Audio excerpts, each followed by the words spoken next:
Hi, I'm Curtis Zastro with Remax Excel in Wausau, and today I'm sitting with Herb Lesmiller from Atlanta Mortgage. How you doing, Herb? Great. Good afternoon, everybody. Thanks for having me on, Curtis. I appreciate it. Hey, no problem.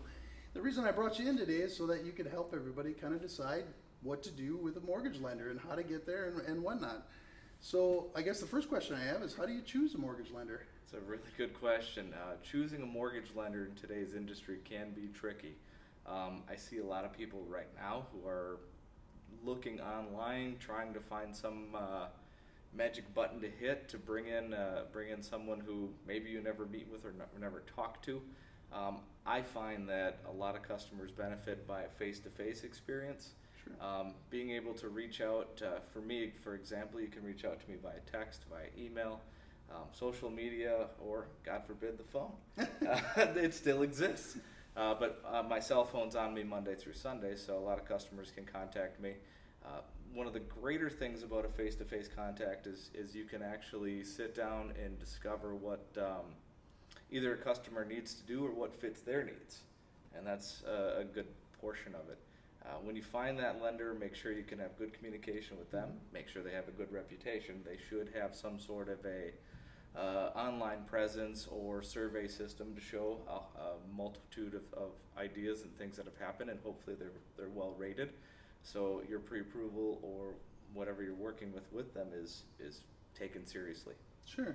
So do you think when people shop online for mortgages, let's say, how customizable do you really believe that is for the individual sitting at their computer in the middle of the night applying for a loan? Yeah, I know exactly what you're saying, and I do speak to a number of these people on a weekly basis.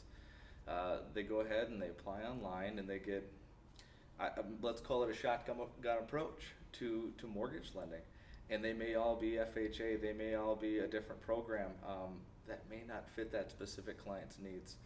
I don't think it's very customizable. I don't think that they're looking into what each individual customer needs, qualify for, or even further on. Sure. It may be the wrong loan program altogether. Sure, Yeah. sure. So it's more of a generalization, and when you come meet with an actual mortgage broker and you sit down with them, you can personalize each and every individual transaction. Absolutely. Yeah. You know, and that's the idea behind it, is it's just that open conversation of what their needs are and what exists out there in the true market, versus searching on Google and getting 10,000 results Sure. on 10,000 different mortgage programs, which what's true, what's expired, what information has changed over the last 10 years or since this has been published. Sure. I find a lot of misinformation out there. Yeah, well, that is true.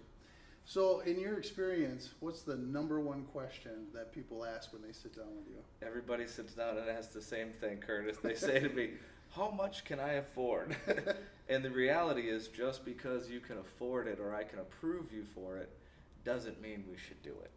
You know, if it's a specific home, great, and it needs to be that one, and we can do it, you can still do it. But at the same time, a lot of my pre-approvals and a lot of my clients, we sit down and we discuss their budget, what fits for their lifestyle, because you don't want to be house poor. Right. You know, that's a really tough place to be, and then they end up presenting, well, you as the realtor and me as the lender. Sure. And the house in itself, and that doesn't work out for success. That's when you see foreclosures or short sales.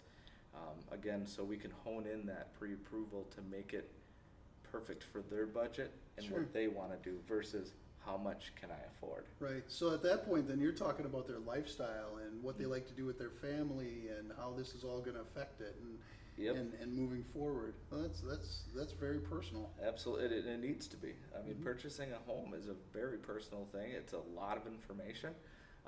It's a tremendous amount of background into that client as well. And we get to know their families. You do as a realtor as well. Yep. We get to know their kids and their dogs and their hopes, their dreams, whether it's a fenced-in yard or not. Yep. We're fortunate to help people through this process. Yeah. Purchasing a home, the whole transaction from realtor to title company is extremely intimate. It's the biggest thing you're ever going to do, and I love what I do because you really get to know somebody and create that relationship. You sure do. Yeah. Another key component I think to what an in-person lender can do is have that open communication between the title company and the realtors that are involved in that Sure. transaction, which again makes it smoother for our customers. Well, absolutely. When everybody's communicating, It works a lot easier. It's a lot smoother. I agree.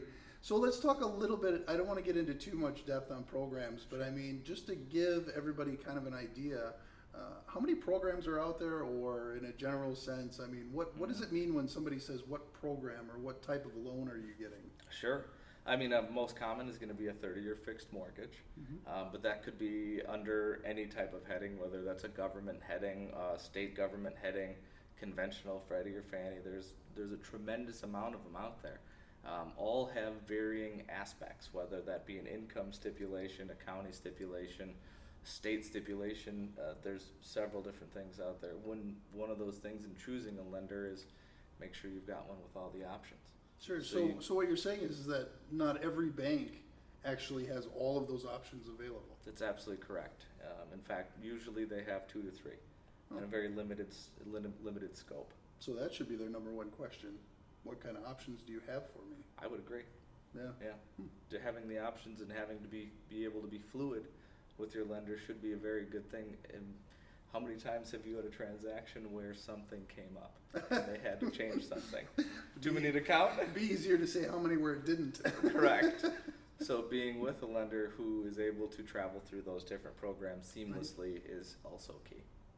Versus, oh boy, we're 3-4 weeks into a program, we need to switch lenders and programs, which Sure. makes it much harder on the customer and the sellers. Sure, and there's a lot of stress involved, and whenever you're dealing with finances, that always ramps up just a little bit more. Just a touch. All right. Well, is there anything else you'd like to add, or kind of, I don't want to get, like I said, I don't want to get too in depth. I just want a general, and you can always reach out to Herb. I'm gonna have a link below to his website if you have any questions about mortgages. But is there anything else you want to throw in there? I'll tell you, it's tough out there for, I think, a lot of buyers, and I think getting in front of a human and speaking and talking things out is probably the number one thing you should do. Yeah, definitely. That, it's just like calling somebody on the phone and you get the automated service all the time. It doesn't help anybody. Nobody likes to push the button to talk to a human. Is that an option? I believe it is on some companies. Mine is my cell phone, and it's on me Monday through Sunday. That's awesome. But thanks for having me out, Curtis. I appreciate it. Absolutely. Glad to have you, Herb. And again, everybody, I'll have a link to Herb Lesmiller's web address and everything down below, so you can check him out, see what kind of programs he has available, and maybe he's got something that can help you. All right? Thank you.